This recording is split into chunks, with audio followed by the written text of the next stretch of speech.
Sorry bye. ఈ రోజు ఈ వీడియోలో జాట్ అనే సినిమా గురించి మాట్లాడుకుందాం. సన్నీ డియోల్ లీడ్ గా గోపీచంద్ మల్లేని డైరెక్షన్ లో వచ్చిన యాక్షన్ డ్రామా ఇది. ఈ సినిమా స్టోరీ ఏంటి, దీని మీద నా ఒపీనియన్ ఏంటనేది ఇప్పుడు తెలుసుకుందాం పదండి. ముందుగా ఈ సినిమా స్టోరీ ఏంటంటే, రాణాతుంగ అనే ఒక రాక్షసుడు మోటుపల్లి అనే ఊరిని తన క్రిమినల్ సామ్రాజ్యానికి బేస్ గా చేసుకుని ఎన్నో ఇల్లీగల్ పనులు చేస్తూ ఉంటాడు. కొన్నాళ్లకి చుట్టూ ఉన్న 40 ఊళ్ళని తన కంట్రోల్లోకి తెచ్చుకొని పొలిటికల్ గా కూడా ఇన్ఫ్లుయెన్స్ సంపాదిస్తాడు.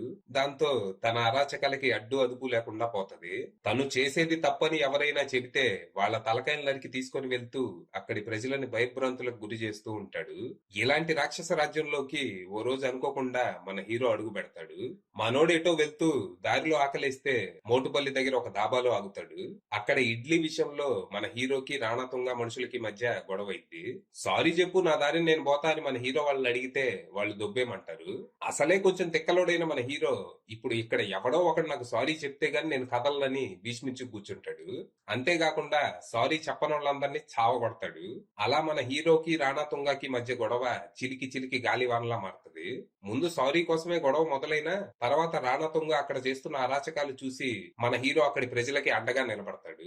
మరి తర్వాత ఏం జరిగింది, అసలు మన హీరో ఎవరు, తన పేరేంటి, ఎక్కడి నుంచి వచ్చాడు, ఎటు వెళ్తున్నాడు, ఇంతకీ మోటుపల్లిలో రాణాతుంగ చేస్తున్న అరాచకాలు ఏంటి, చుట్టూ 40 ఊళ్ళు కంట్రోల్లో పెట్టుకుని అక్కడ తను ఏం చేస్తున్నాడు, అసలు అంత పెద్ద రౌడీగా తను ఎలా ఎదిగాడు, చివరికి మన హీరోకి రాణాతుంగకి మధ్య గొడవ ఎంతవరకు వెళ్ళింది అనేది మీరు సినిమా చూసి తెలుసుకోవాలి. ఇక ఈ సినిమా పర్లేదు, అట్టట్టా ఉంది. అంటే సన్నీ డియోల్ స్క్రీన్ మీద ఉన్నంత వరకు సినిమా ఒక ఊపు ఊపింది గాని తను లేనప్పుడు మాత్రం చిరాకు నీరసం తెప్పించింది. ఫస్ట్ హాఫ్ లో హీరో ఎంట్రీ అవ్వటానికి అరగంట టైం పడుతుంది.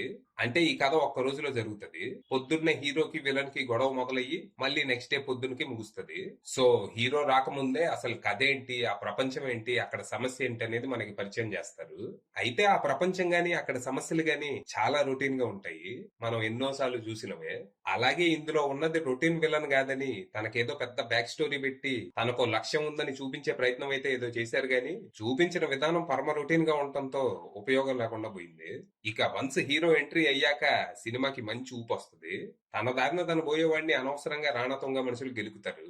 సారీ చూసుకోలేదు అంటే అయిపోయే మ్యాటర్ ని ఒక మినీ యుద్ధం వరకు తీసుకెళ్తారు. ఇక ఇక్కడ మన హీరో తన కనపడ్డోళ్ళని వినపడ్డోళ్ళని తన్నుకుంటూ వెళ్లే సీన్స్ మంచి హై ఇస్తాయి. ఇంటర్వెల్ బ్యాంగ్ కూడా అదిరిపోద్ది. ఇక మళ్ళీ సెకండ్ హాఫ్ లో హీరో ఒక అరగంట మాయం అయిపోతాడు. మళ్ళీ ఇక్కడ విలన్ బ్యాక్ స్టోరీ మీద ఫోకస్ చేస్తారు. తను ఒక పెద్ద రాక్షసుడని చూపించాలని విశ్వ ప్రయత్నాలు చేస్తారు.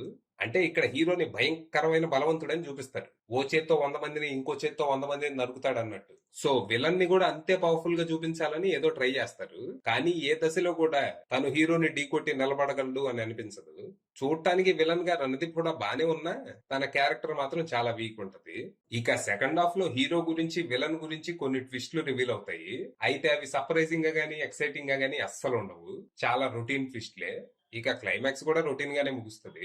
మొత్తంగా entertaining first half, below average second half తో టైం పాస్ అనుకుంటూ థియేటర్ నుంచి బయటకు వచ్చాను.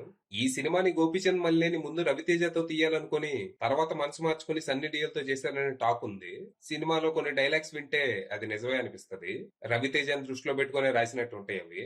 ఈ సినిమాకి biggest plus points Sunny Deol powerful performance and Thaman background score కాగా నాసి రకమైన రైటింగ్ అతిపెద్ద మైనస్ గా మారింది. ఈ సినిమాలో హీరోకి విలన్ పక్కన ఉండే చెంచాగాడికి, పొలిటీషియన్స్ కి, సిబిఐ వాళ్ళకి ఇలా అందరికి కామన్ గా ఒక డైలాగ్ ఉంటది, అదే గుడ్డలు తీసుకొడతా అని. ఈ డైలాగ్ పదే పదే చెప్పటమే కాదు సినిమాలో ఆచరిస్తారు కూడా. ఇందులో ఉన్న ఫీమేల్ క్యారెక్టర్స్ అన్నిటిని అందుకే పెట్టుకున్నారు. అంటే ఇందులో మగాళ్ళు విలన్ కి ఎదురు తిరిగితే తల నరుకుతారు, అదే అమ్మాయి అయితే బట్టలు ఇప్పుతారు అనమాట. ఇలా ఫీమేల్ క్యారెక్టర్స్ అన్నిటిని భలే రాశారు మన గోపీచంద్ మల్లేని. అయితే తన వీక్ రైటింగ్ ని డైరెక్షన్ తో మేనేజ్ చేసే ప్రయత్నం చేశారు, అది కొద్ది వరకు వర్కౌట్ అయింది. ఫైనల్ గా చెప్పేది ఏంటంటే, old wine in a new bottle అనే సామెత ఉంది కదా, అది ఇక్కడ పనికిరాదు. ఎందుకంటే మందు ఎంత పాతది అయితే అంత వాల్యూ ఎక్కువ. సో ఇలాంటి పనికి మాలిన సామెతలు కాకుండా మనం కొత్తగా ఫ్రెష్ కర్రీ విత్ సర్ది పువ్వ ఇన్ వంకర్ ప్లేట్ అని ట్రై చేద్దాం. అది విషయం.